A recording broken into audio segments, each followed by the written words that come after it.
जय श्री कृष्णा, राधे राधे। आप सभी भक्तों का आपके अपने YouTube चैनल श्री कृष्ण दीवानी में हार्दिक स्वागत है। कार्तिक मास महात्म्य के चौथे दिन की कथा में हम आज सुनेंगे कार्तिक व्रत करने वाले मनुष्य के लिए पालन करने योग्य नियम। तो आइए सर्वप्रथम भगवान का स्मरण करते हुए आप सभी मेरे साथ बोलिए। शांताकारं भुजगशयनं पद्मनाभं सुरेशं विश्वधारं गगनसदृशं मेघवर्णं शुभांगं लक्ष्मीकान्तं कमलनयनं योगिभिर्दयानगमयं वन्दे विष्णुं भवभयहरं सर्वलोकैकनाथं। ओम नमो भगवते वासुदेवाय। श्री राधा कृष्णाभ्याम नमो नमः। ब्रह्मा जी कहते हैं नारद जी से कि हे पुत्र नारद, कार्तिक व्रत करने वाले को यह उचित है कि वह सदा एक पहर रात्रि बाकी रहते ही सोकर उठ जाए, फिर नाना प्रकार के स्तोत्रों के द्वारा भगवान की स्तुति करके दिन भर के कार्य का विचार करें। गांव से नृत्य कोण में जाकर विधि पूर्वक मलमूत्र का त्याग करें। यज्ञोपवीत को दाहिने कान पर रखकर उत्तराभिमुख होकर बैठे, पृथ्वी पर तिनका बिछा दे और अपने मस्तक को वस्त्र से भली भांति ढक ले, मुख पर भी वस्त्र लपेट ले, अकेला रहे और साथ जल से भरा हुआ एक पात्र रखें। इस प्रकार से दिन में मलमूत्र का त्याग करें। यदि रात में करना हो तो दक्षिण दिशा की ओर मुख करके बैठे। मल का त्याग करने के बाद गुदा में 5 या फिर 7 बार मिट्टी लगाकर धोए, फिर बाएं हाथ में 10 बार मिट्टी लगाएं, फिर दोनों हाथों में 7 बार और फिर दोनों पैरों में 3 बार मिट्टी लगानी चाहिए। यह गृहस्थ के लिए सोच का नियम बताया गया है। ब्रह्मचारी के लिए इससे दूना, वानप्रस्थ के लिए 3 गुना और सन्यासी के लिए 4 गुना सोच कहा गया है। यह दिन में सोच का नियम है, रात्रि में इसे आधा ही पालन करें। यात्रा में गए हुए मनुष्य के लिए उससे भी आधे सोच का विधान है तथा स्त्रियों और शूद्रों के लिए उससे भी आधा सोच बताया गया है। सोच कर्म से ही हीन पुरुष की समस्त क्रियाएं निष्फल होती हैं। तदंतर दांत और जीवा की शुद्धि के लिए वृक्ष के पास जाकर यह मंत्र पढ़े। आयुर्बलम यशोवृचः प्रजाः पशु वशूनि च ब्रह्मा प्रज्ञां च मेधां च त्वं नो देहि वनस्पते। अर्थात हे वनस्पति, आप मुझे आयु, बल, यश, तेज, संतति, पशु, धन, वैदिक ज्ञान, प्रज्ञा और धारणा शक्ति प्रदान करें। इस प्रकार से ऐसा कहकर वृक्ष से 12 अंगुल की दातुन लें। दूध वाले वृक्षों से दातुन नहीं लेनी चाहिए। इसी प्रकार कपास, कांटेदार वृक्ष तथा जले हुए पेड़ से भी दातुन लेना मना है, जिससे उत्तम गंध आती हो और जिसकी टहनी कोमल हो। ऐसे ही वृक्ष से दंत धावन ग्रहण करना चाहिए। उपवास के दिन, नौमी को, षष्ठी तिथि को, श्राद्ध के दिन, रविवार को, ग्रहण के समय, प्रतिपदा को तथा अमावस्या को भी काष्ठ से दातुन नहीं करना चाहिए।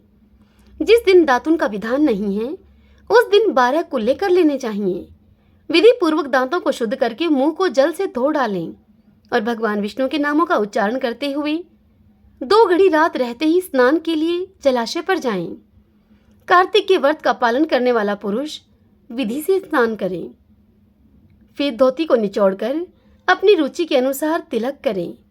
तत्पश्चात अपनी शाखा के अनुकूल आहिनक सूत्र की बताई हुई पद्धति से संध्या उपासना करें। जब तक सूर्योदय न हो जाए तब तक गायत्री मंत्र का जप करता रहे। यह रात्रि के अंत का कृत्य बतलाया गया है। अब दिन का कार्य बताया जाता है, उसे तुम सुनो। संध्या उपासना के अंत में विष्णु सहस्त्रनाम आदि का पाठ करें, फिर देवालय में आकर पूजन प्रारंभ करें।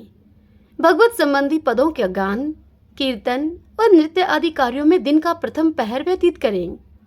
तत्पश्चात आधे पहर तक भली भांति पुराण कथा का श्रवण करें। उसके बाद पुराण बाँचने वाले विद्वान की और तुलसी की पूजा करके मध्याह्न का कर्म करने के बाद दाल के सिवा शेष अन्न का भोजन करें। बलि वैष्णोदेव करके अतिथियों को भोजन कराकर जो मनुष्य स्वयं भोजन करता है उसका वह भोजन केवल अमृत है।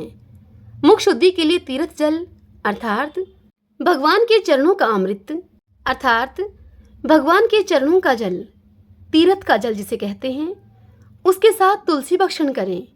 फिर शेष दिन सांसारिक व्यवहार में व्यतीत करें। सायंकाल में पुनः भगवान विष्णु के मंदिर में विष्णु जी को प्रणाम करके उनकी आरती उतारें और स्तोत्र पाठ आदि करते हुए प्रथम पहर में जागरण करें। प्रथम प्रहर बीत जाने के बाद शयन करें। ब्रह्मचार्य व्रत का पालन करें। इस प्रकार 1 मास तक प्रतिदिन शास्त्रोक्त विधि का पालन करें। जो कार्तिक मास में उत्तम व्रत का पालन करता है वह सभी पापों से मुक्त होकर भगवान विष्णु के सालोक्य को प्राप्त करता है। कार्तिक मास के आने पर निषिद्ध वस्तुओं का त्याग करना चाहिए, जैसे कि तेल लगाना, पराये अन्न का भोजन करना, तेल खाना जिसमें बहुत से बीज हों ऐसे फलों का सेवन करना, चावल या फिर दाल खाना, ये सभी कार्तिक मास में त्याज्य हैं। लौकी, गाजर, बैंगन, वन भट्टा, बासी अन्न, बशीड़, मसूर, दोबारा भोजन करना, मदिरा, पराया अन्न खाना, कांसे के पात्र में भोजन करना, छत्राक, कांजी, दुर्गंधित पदार्थ, समुदाय अर्थात संस्था आदि का अन्न, वैश्या का अन्न, ग्राम पुरोहित और शूद्र का अन्न और सूतक का अन्न, ये सभी त्याग देने योग्य हैं। श्राद्ध का अन्न, रजस्वला स्त्री का दिया हुआ अन्न, जनना सोच का अन्न और लसोड़े का फल, इन्हें कार्तिक व्रत का पालन करने वाला पुरुष अवश्य ही त्याग दें। निषिद्ध पतलों में भोजन न करें। महुआ, केला, जामुन और पकड़ी, इनके पत्तों में भोजन करना चाहिए। कमल के पत्ते पर कदापि भोजन न करें। कार्तिक मास के आने पर जो वनवासी मुनियों के अनुसार नियमित भोजन करता है वह चक्रपाणि भगवान विष्णु के परम धाम में जाता है। कार्तिक माह में प्रातःकाल स्नान और भगवान की पूजा करनी चाहिए। उस समय कथा श्रवण उत्तम माना गया है। कार्तिक में केला और आंवले के फल का दान करें और शीत से कष्ट पाने वाले ब्राह्मण को कपड़ा दें। जो भक्त कार्तिक मास में भक्ति पूर्वक भगवान विष्णु को तुलसी दल समर्पित करता है वह संसार से मुक्त होकर भगवान विष्णु के परम पद को प्राप्त होता है। श्री हरि के परम प्रिय कार्तिक मास में जो नित्य गीता का पाठ करता है उसके पुण्य फल का वर्णन सैकड़ों वर्षों में भी नहीं किया जा सकता है। जो श्रीमद् भागवत का भी श्रवण करता है वह सभी पापों से मुक्त होकर परम शांति को प्राप्त होता है। जो कार्तिक की एकादशी को निराहार रहकर व्रत करता है वह निसंदेह पूर्व जन्मों के पापों से मुक्त हो जाता है। जो कार्तिक में भगवान विष्णु की प्रसन्नता के लिए दूसरे के अन्न का त्याग करता है वह भगवान विष्णु के प्रेम को भली भांति प्राप्त करता है। जो राह चलकर थके मांदे और भोजन के समय पर घर पे आए हुए अतिथि का भक्तिपूर्वक पूजन करता है वह सहस्त्र जन्मों के पापों का नाश कर डालता है।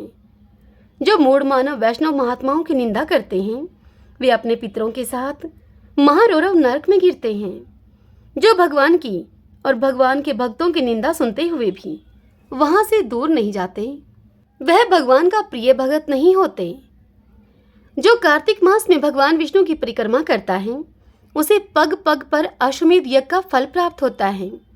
जो कार्तिक मास में पराई स्त्री के साथ संगम करता है उसके पाप की शांति कैसे होगी यह तो बताना संभव नहीं है। जिसके ललाट में तुलसी की मृत्तिका का तिलक दिखाई देता है उसकी ओर देखने में यमराज भी समर्थ नहीं है, फिर उनके भयानक दूतों की तो बात ही क्या है।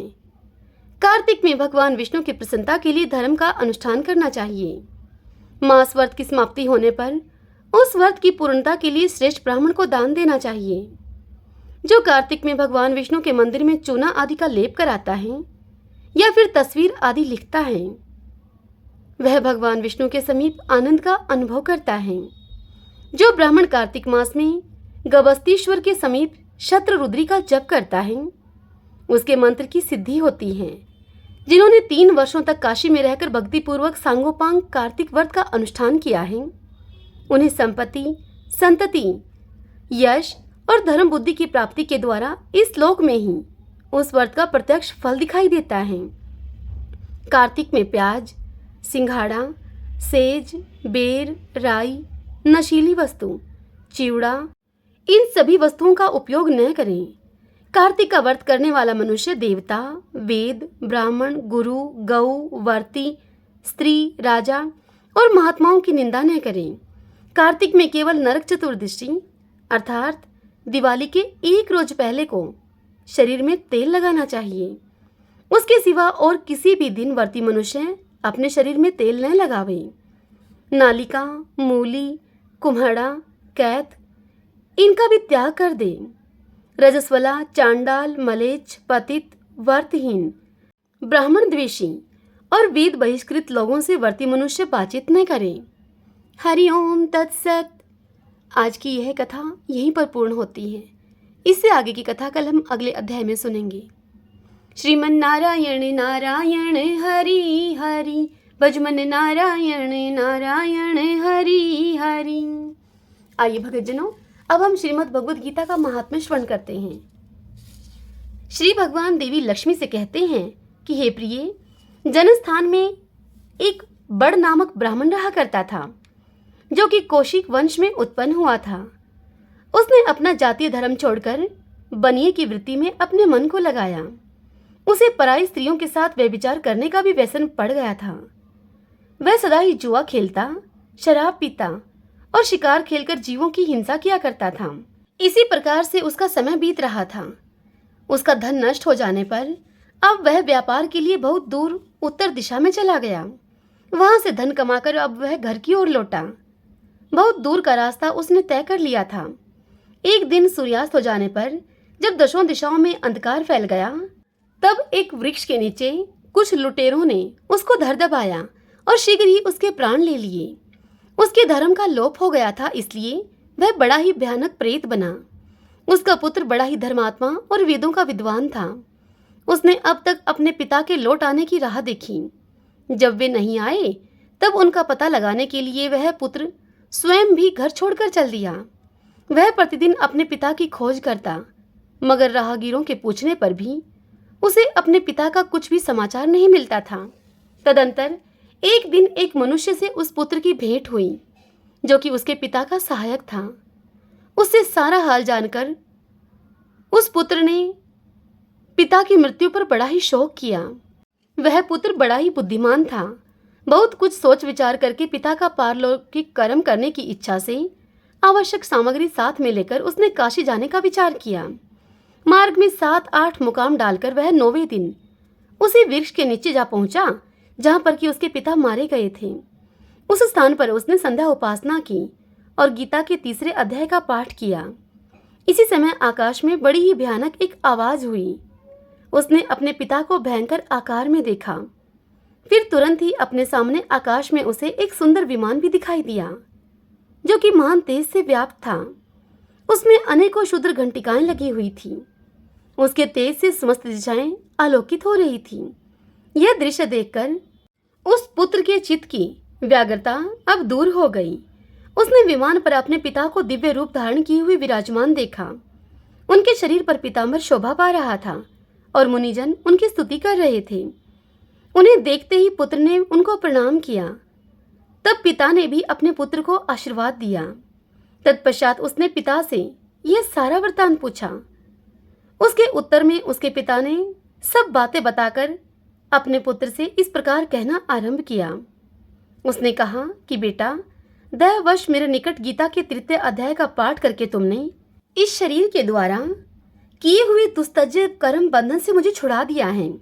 अतः अब तुम घर लौट जाओ, क्योंकि तुम जिसके लिए काशी जा रहे थे वह प्रयोजन इस समय 3 अध्याय के पाठ से ही सिद्ध हो गया है। अपने पिता के इस प्रकार यों कहने पर तब उस पुत्र ने अपने पिता से पूछा कि तात, मेरे हित का उपदेश दीजिए मुझे, तथा और भी कोई कार्य जो मेरे लिए करने के योग्य हो वह भी मुझे बताइए। तब उसके पिता ने उससे कहा कि हे अनग, तुम्हें यही कार्य फिर करना है। मैंने जो कर्म किया है वही मेरे भाई ने भी किया था। इससे वे घोर नरक में पड़े हैं। उसका भी तुम्हें उद्धार करना चाहिए, और मेरे कुल के और भी जितने लोग नरक में पड़े हैं उन सबका भी तुम्हारे द्वारा उद्धार हो जाना चाहिए। यही मेरा मनोरथ है। हे बेटा, जिस साधन के द्वारा तुमने मुझे संकट से छुड़ाया है उसी का अनुष्ठान औरों के लिए भी तुम्हें करना उचित है। उसका अनुष्ठान करके उससे होने वाला पुण्य उन नारकीय जीवों को संकल्प करके तुम दे दो। इससे वे समस्त पूर्वज मेरी ही तरह यातना से मुक्त होकर सुलभ काल में ही श्री विष्णु के परम पद को प्राप्त हो जाएंगे। अपने पिता का यह संदेश सुनकर उस पुत्र ने कहा कि तात, यदि ऐसी बात है और आपकी भी ऐसी ही रुचि है तो मैं समस्त नारकीय जीवों का नरक से उद्धार कर दूंगा। यह सुनकर उसके पिता बोले कि बेटा, एवं अस्तु, तुम्हारा कल्याण हो। मेरा अत्यंत प्रिय कार्य अब संपन्न हो गया। इस प्रकार पुत्र को आश्वासन देकर उसके पिता भगवान विष्णु के परम धाम को चले गए। तदंतर वह पुत्र भी लौटकर जनस्थान में आया और परम सुंदर भगवान श्री कृष्ण के मंदिर में उनके समक्ष बैठकर अपने पिता के आदेश के अनुसार गीता के 3 अध्याय का वह पाठ करने लगा।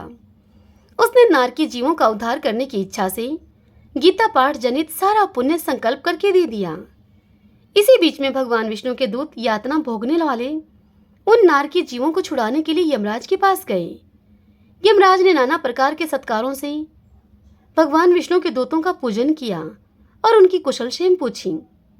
तब वह विष्णुदूत बोले कि धर्मराज, हम लोगों के लिए सब और आनंद ही आनंद है। इस प्रकार सत्कार करके पितृलोक के सम्राट परम बुद्धिमान यम ने विष्णुदूतों से यमलोक में आने का उनसे कारण पूछा। तब विष्णुदूतों ने यमराज को बताया कि यमराज, शिव शैया पर शयन करने वाले भगवान विष्णु ने हम लोगों को आपके पास कुछ संदेश देने के लिए भेजा है। भगवान हम लोगों के मुख से आपकी कुशल क्षेम पूछते हैं और आपके लिए यह आज्ञा देते हैं कि आप नरक में पड़े हुए समस्त प्राणियों को छोड़ दें। अमित तेजस्वी भगवान विष्णु का यह संदेश सुनकर यम ने अपना मस्तक झुकाकर उसे स्वीकार किया और मन ही मन कुछ सोचा।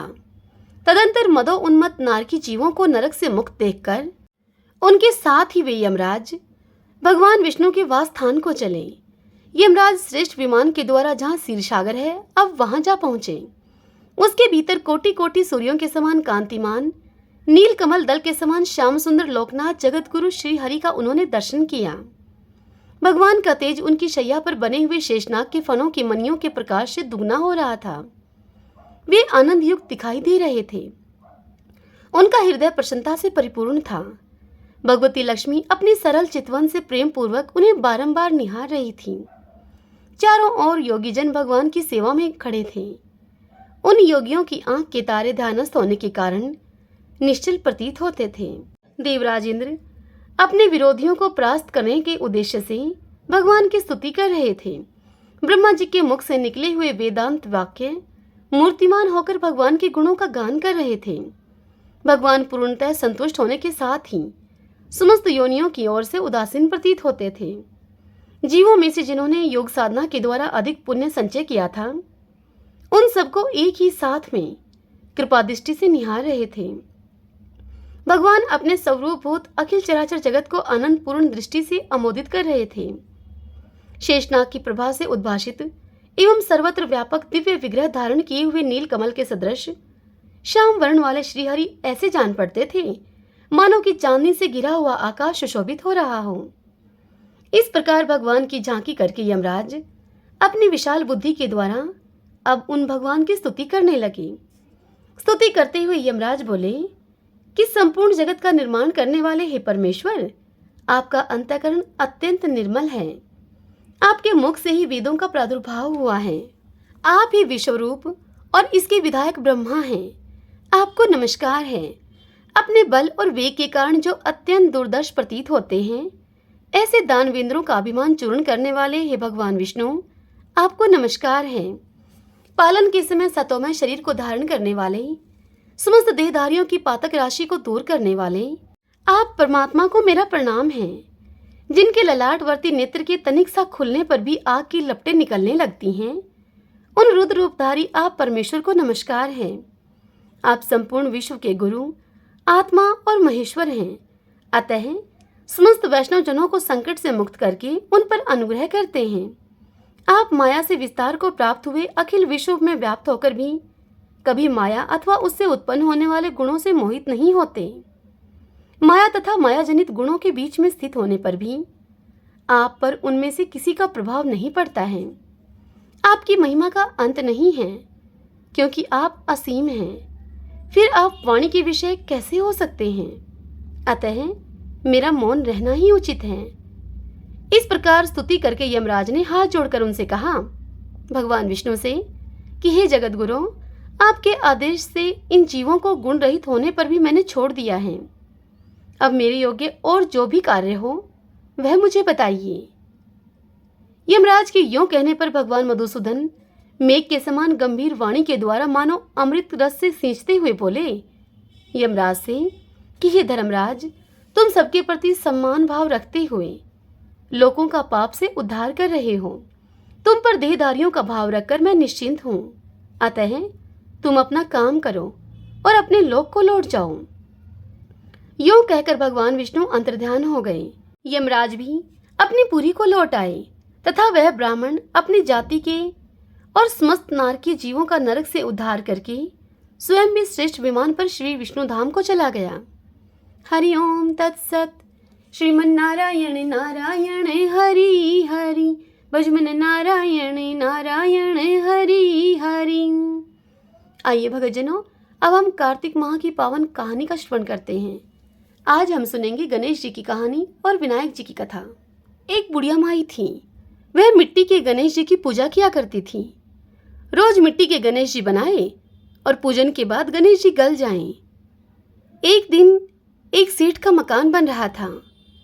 बुढ़िया माई वहां जाकर उस मिस्त्री से कहने लगी कि भाई, मेरे पत्थर के गणेश जी बना दो। यह सुनकर वह मिस्त्री बुढ़िया माई से बोला कि माई, जितनी देर में हम तुम्हारे लिए पत्थर के गणेश जी बनाएंगे उतनी देर में तो हम यह दीवार चिन देंगे। यह सुनकर वह बुढ़िया बोली कि राम करे तुम्हारी दीवार टेढ़ी हो जाए। अब उनकी वह दीवार टेढ़ी हो गई।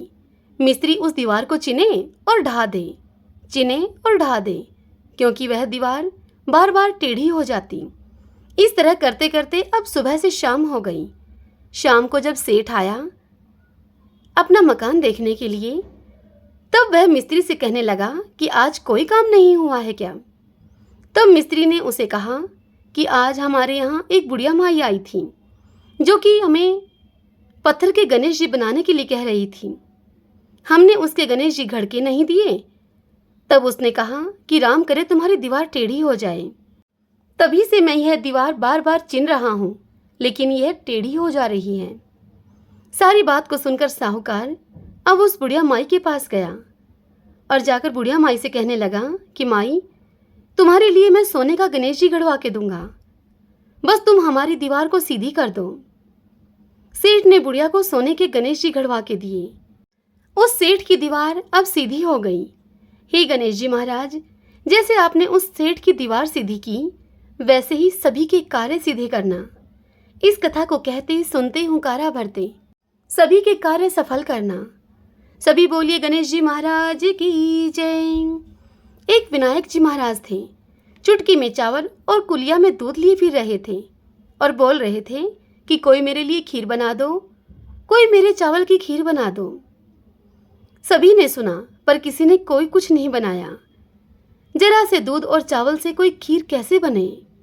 एक बुढ़िया माई थी। जब उसके कानों में यह बात पड़ी तो वह बोली उस छोटे से बालक से कि ला बेटा, तेरे लिए खीर मैं बना दूं। अब बुढ़िया माई बाहर जाए और भीतर आए, बाहर जाए और भीतर आए। यह देखकर गणेश जी बोले कि माई, तुम क्या कर रही हो, कहाँ जा रही हो? तब बुढ़िया माई कहने लगी कि बेटा, बर्तन मांग के लाती हूँ। तब गणेश जी बोले कि माई, देख तेरे घर के अंदर ही दूध का टोकना भरा है, चावल से परात भरी है, चूल्हा जला के खीर बना ले। तब बुढ़िया माई ने चूल्हा जलाया और खीर बनाई। अब खीर उफनने लगी। तब बहू ने कटोरा भर के किवाड़ के पीछे बैठकर विनायक बाबा का छींटा लगाकर उस खीर को खा लिया। यह बात बुढ़िया माई नहीं जानती थी। जब चूल्हे की खीर बनकर तैयार हो गई, तब बुढ़िया माई ने विनायक जी को आवाज लगाई कि आ बेटा झीम ले। तब विनायक जी बोले कि माई, मैंने तो खा ली। तब यह सुनकर बुढ़िया माई बोली कि तूने खीर कब खाई? तब विनायक जी ने कहा कि जब तेरी बहू ने खाई तब खाई। यह सुनकर बुढ़िया बोली कि बहू, तूने खीर कब झूठी कर ली? तब बहू कहने लगी कि माँ जी, चूल्हे की खीर निकल रही थी, उफन रही थी, तब मैंने कटोरा भर के विनायक जी का छिटा लगाकर उस खीर को खा लिया। अब यह सुनकर बुढ़िया माई बड़ी ही शर्मिंदा थी और वह विनायक जी से बोली कि अब मैं क्या करूं? तब गणेश जी ने कहा कि खा और बांट।